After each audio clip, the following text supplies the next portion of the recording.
दुर्गा सप्तशती का 10वां अध्याय। मैं मस्तक पर अर्धचंद्र धारण करने वाली शिव शक्ति स्वरूपा भगवती कामेश्वरी का हृदय से चिंतन करती हूँ।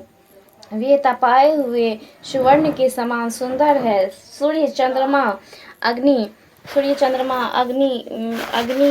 ये ही तीन उनके नेत्र हैं तथा वे अपने मनोहर हाथों में धनुष, बाण, अंकुश, पाश और शूल धारण किए हुए हैं।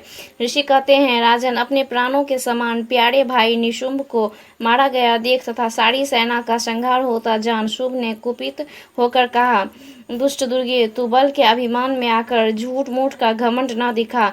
तू बड़ी मानिनी बनी हुई है, किंतु दूसरी स्त्रियों के बल का सहारा लेकर लड़ती है। देवी बोली, ओ दुष्ट, मैं अकेली ही हूँ। इस संसार में मेरे सिवा दूसरा कौन है? देख, ये मेरी ही विभूतियाँ हैं, अतः मुझमें ही प्रवेश कर रही है। तदंतर ब्रह्मानी आदि समस्त देवियाँ अंबिका देवी के शरीर में लीन हो गई। उस समय केवल अंबिका देवी ही रह गई। देवी बोली, मैं अपनी ऐश्वर्य शक्ति से अनेक रूप में यहाँ उपस्थित हुई हूँ। उन सब रूपों को मैंने समेट लिया है। अब अकेली ही युद्ध में खड़ी हूँ। तुम भी स्थिर हो जाओ। ऋषि कहते हैं, तदंतर देवी और शुभ दोनों में सब देवताओं तथा दानवों को देखते देखते भयंकर युद्ध छिड़ गया। बाणों की वर्षा तथा तीखे शस्त्रों एवं दारुण अस्त्रों के प्रहार के कारण उन दोनों का युद्ध सब लोगों के लिए बड़ा भयानक प्रतीत हुआ। उस समय अंबिका देवी ने जो सैकड़ों दिव्य अस्त्र छोड़े, उन्हें दैत्यराज शुंभ ने उनके निवारण अस्त्रों द्वारा काट डाला। इसी प्रकार शुंभ ने भी जो दिव्य अस्त्र चलाए, उन्हें परमेश्वरी ने भयंकर हुंकार शब्द के उच्चारण आदि द्वारा खिलवाड़ में ही नष्ट कर डाला। तब उस असुर ने सैकड़ों बाणों से देवी को आच्छादित कर दिया। यह देख क्रोध में भरी हुई उन देवी ने भी बाण मारकर उसका धनुष काट डाला। धनुष कट जाने पर फिर दैत्यराज ने शक्ति हाथ में ली, किंतु देवी ने चक्र से उनके हाथ की शक्ति को भी काट गिराया। तत्पश्चात दैत्यों के स्वामी शुंभ ने 100 चांद वाली चमकती हुई ढाल और तलवार हाथों में ले उस समय देवी पर धावा किया। उसके आते ही चंद्रिका ने अपने धनुष से छोड़े हुए तीखे बाणों द्वारा उसकी सूर्य किरणों के समान उज्ज्वल ढाल और तलवार को तुरंत काट दिया। फिर उस दैत्य के घोड़े और सारथी मारे गए। धनुष तो पहले ही कट चुका था। अब उसने अंबिका को मारने के लिए उद्धत हो भयंकर मुद्गर हाथ में लिया। उसे आते देख देवी ने अपने तीक्ष्ण बाणों से उसका मुद्गर भी काट डाला। तीस पर भी असुर मुक्का मारकर बड़े वेग से देवी की ओर झपटा।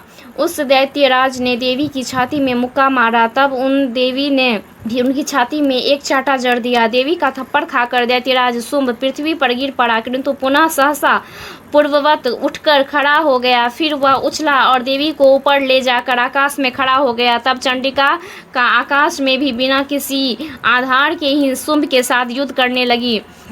उस समय दैत्य और चंडिका का आकाश में एक दूसरे से लड़ने लगे। उनका वह युद्ध पहले सिद्ध और मुनियों को विस्मय में डालने वाला हुआ। फिर अंबिका ने शुंभ के साथ बहुत देर तक युद्ध करने के पश्चात उसे उठाकर घुमाया और पृथ्वी पर पटक दिया। पटके जाने पर पृथ्वी पर आने के बाद वह दुष्ट आत्मा दैत्य पुनः चंडिका का वध करने के लिए उनकी ओर बड़े वेग से दौड़ा। तब समस्त दैत्यों के राजा शुंभ को अपनी ओर आते देख देवी ने त्रिशूल से उसकी छाती छेद कर उसे पृथ्वी पर गिरा दिया। देवी के शूल की धार से घायल होने पर उनके प्राण पखेरु उड़ गए और वह समुद्र द्वीपों तथा पर्वतों सहित समूची पृथ्वी को कांपता हुआ भूमि पर गिर पड़ा।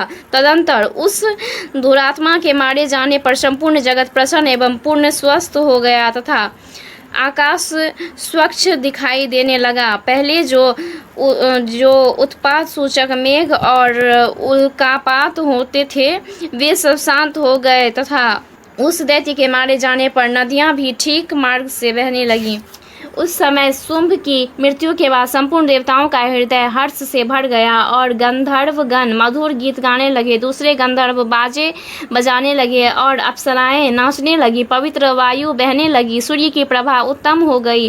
अग्निशाला की बुझी हुई आग अपने आप प्रज्वलित हो उठी तथा संपूर्ण दिशाओं के भयंकर शब्द शांत हो गए। इस प्रकार श्री मार्कंडेय सावर्णिक मवंतर कथा के अंतर्गत देवी महात्म्य में शुभवत नामक 10वां अध्याय पूरा हुआ। जय महादेव, जय महादेवी, जय गुरु बाबा, जय जय शिव शक्ति।